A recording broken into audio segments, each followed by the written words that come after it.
not long ago when the Johannesburg 2040 plan was launched, a plan that would see the city of Johannesburg taking a centre stage and improving the lives of all who live in it. At this point, I'd like the opportunity to call the MMC for Finance in the city, Councillor Jeffrey Makubo. Good morning, ladies and gentlemen. Thank you, Stevie, City Manager, the business community, the staff of Johannesburg City. I welcome you all to this presentation of 2011-2012 financial statements. I'm here just to welcome you, but I thought maybe we should have a political overview of where we are.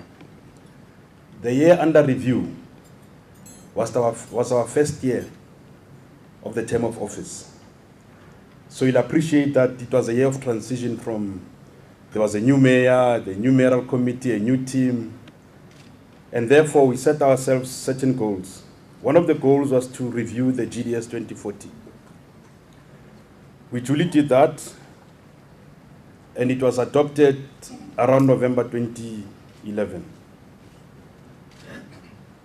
The GDS 2040 sought to pave the way and describe a city that will bequeath to our children and our grandchildren. We would like to create a livable city, a sustainable city, and a city that's resilient to all forms of shocks.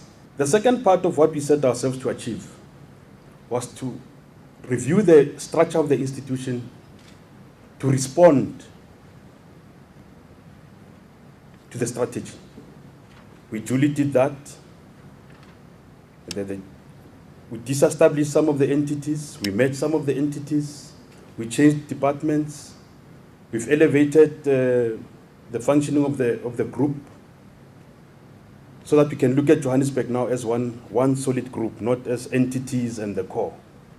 And lastly, what we sought to do was to elevate service delivery, because day-to-day experiences of the city of Johannesburg citizens is important to us.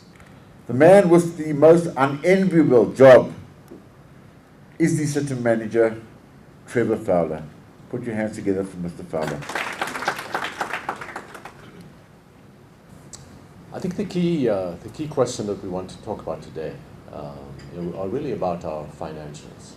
And our MMC talked about our growth and development strategy. And I think the key question we want to convey is that if we want to become a world-class African city of the future, it means looking forward and planning to be able to achieve that goal and then implementing it. And that's really what we've attempted to do over the past year. And in the presentation by both myself, our acting group CFO, our treasurer, you will see that vision being demonstrated through the numbers that we are putting forward. So our target is building an inclusive economy, social inclusion and support, building sustainable human settlements, ensuring resource security, environmental sustainability, and good governance. One of the key challenges in our society is, first of all, unemployment.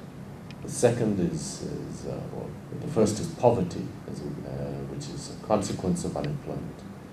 But one of the other key areas is really inequality, and that inequality takes two forms.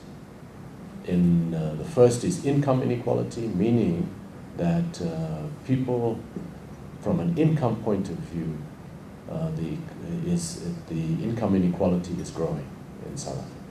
And the second is spatial inequality. Now, spatial inequality is something that South Africans tend to think is a way of life.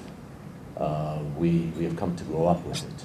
So we grow up with the poor being the furthest from jobs, being the furthest from opportunities, while those with money who have cars are closer to where the opportunities are. I think it's a wonderful opportunity this year to present the finances of the city of Johannesburg. When I looked at these numbers for the first time, my financial hat took hold of me. And I looked at the surplus, And I'd heard the city manager saying that the adult population of the city of Johannesburg was about 2.5 million. So a quick calculation gave me a headlines earnings per share of about 200,000 cents per share for the city of Johannesburg. And I then did another financial calculation like you would do on radio. And I said the multiple, if the multiple was 30, because we seem to be trading in multiples of 25 or 30 or whatnot now in the city, it gave me a share price for the city of Johannesburg of about 60,000 Rand per share. So those of you who live in Johannesburg have got quite a good asset in your hands at the moment. Looking at the top line, and I think to start off this presentation, the previous 2 years of this presentation were highlighted by discussions about the billing problems in the city of Johannesburg. And looking at the income statement, I think I want to see, first of all, to what extent the numbers can say what's happened in the city. If we look at it, you'll see that property rates, the top line under income, has improved from 4.9 billion in 2011 to 5.5 billion in 2012, an improvement of 12%. Now that's not all price. If we try to get price on that, we would have had far more problems in the city than we'd have wanted. The actual increase on rates was 5 to 6% in terms of price, which means that there has been a volume increase as well.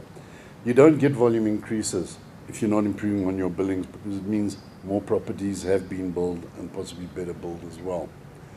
Similar story in relation to service charges, where revenue has grown from 15.2 billion to 18.6 billion, an increase of 22%. Now, ladies and gentlemen, about 2/3 of that is constituted by electricity service charges. And NERSA, in fact, restricted the increase of the tariff increases by the city of Johannesburg to 13%. Eskom got a higher one, which I'll refer to later. So again, you can see that there's been an improvement in billing. 22% is not the increase we got. So again, there's about a 9% increase in volumes. Again, it shows an improvement in the billing performance, number of properties being built in the city. So overall, the city's got a growth in revenue of 18%, certainly not all attributable to price. Moving down to the expenditure lines, the employee-related costs rose by 10%. Now, this is one area where the city is still looking at improving its costs. One can understand in the area of labor, particularly in the South African environment, that one needs to deal very cautiously and carefully with that kind of expenditure. So we have a program in place over the city for the next 3 years to make sure that our employee-related costs are controlled within our total expenditure for the city. But another indication as to the improvement in the billing revenue situation is that the impairment of current receivables, that's the write-off of bad debts or provision for bad debts, has declined from 2.8 billion last year to 2.2 billion this year. So there's a significant improvement in performance on debtors within the city. Looking at bulk purchases, increased from 8.2 billion to 10.1 billion of 24%. And again, I just want to emphasize that the increase in the cost of power and water to the city of Johannesburg is higher than the cost that was passed across to consumers by the city of Johannesburg by some 2%. NERSA, the electricity regulator, gave Eskom a price increase of about 14%, but restricted the city to 13%. So of that 24%, 14% was price. So again, you can see that the city's at a much higher level of billings than it has been in the previous year. I'm happy to say that we've reduced our expenditure on contracted services, and the city will continue to look at that. However, one other area is our other expenditure. That does include fuel price increases, and again, we're embarking on a program in the current year to make sure that we restrict growth on expenditure there and eliminate as much unnecessary expenditure as possible, so that our expenditure becomes completely efficient as far as possible. That, at the end of it, gives us a surplus of 4.95 billion. The city manager has already alluded to, and I think far better than I could ever do, as to the necessity for the city to make surpluses so that we can fund our capital expenditure. And going forward at 100 billion, we can't just borrow. We can't just rely on government grants. We need to look at a blend of government grants, private sector funding, and our own funding in order to make that 100 billion capital expenditure possible.